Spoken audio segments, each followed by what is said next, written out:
We're going to brush her hair all day. We're going to sing to her. And somehow we got lucky. Slowly, Bella is progressing, both neurologically and physically. The sutures of the skull, which allow the growth of the skull, have fused prematurely. And if we let this continue to grow on its own, she would run into some much more significant issues in terms of skull shape, but more importantly in terms of the opportunity for the brain to expand and grow and develop normally. So Dr. Christopher Forrest made a cut in Bella's skull and attached these little distractors on the sides. By turning the antennas attached, just like a child with braces, gentle pressure creates more space. In this case, reshaping her head. Thank you. Hello, sweetie. SickKids is considered a center of excellence for its craniofacial program. Still, Dr. Forrest says he'll maybe do 3 of these types of surgeries a year.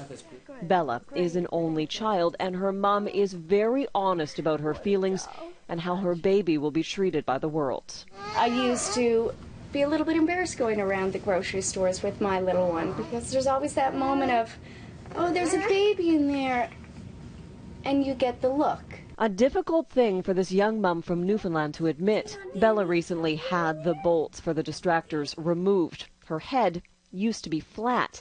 Today it's much more rounded, and there's more room for her brain to grow. What you're seeing here now, there's a slight slope at the back, so all this kind of shifted back and downwards.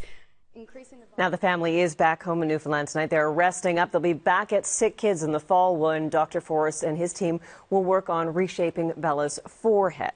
There's a couple of more surgeries to go here, Leslie. Yeah, and then this is a process obviously that takes time, and then at some point there will be changes so that, as she puts it in her own words, and what a brave thing to say, that they won't get that look the time someone looks in the stroller. Yeah, and Dr. Forrest does call it the supermarket test, and he says he's very confident that she'll get to the point where, you know, no one will even notice when she's in the market, and he laughs and said the only thing they'll notice is that this sweet little girl yelling for some Cheerios. And it's a pretty good-looking family, if you ask me, those 3. Beautiful, beautiful Yeah, family, and such a sweet little girl. All right. Well, they're from Newfoundland, of course. Right. That's why. All right, thank you, Crystal.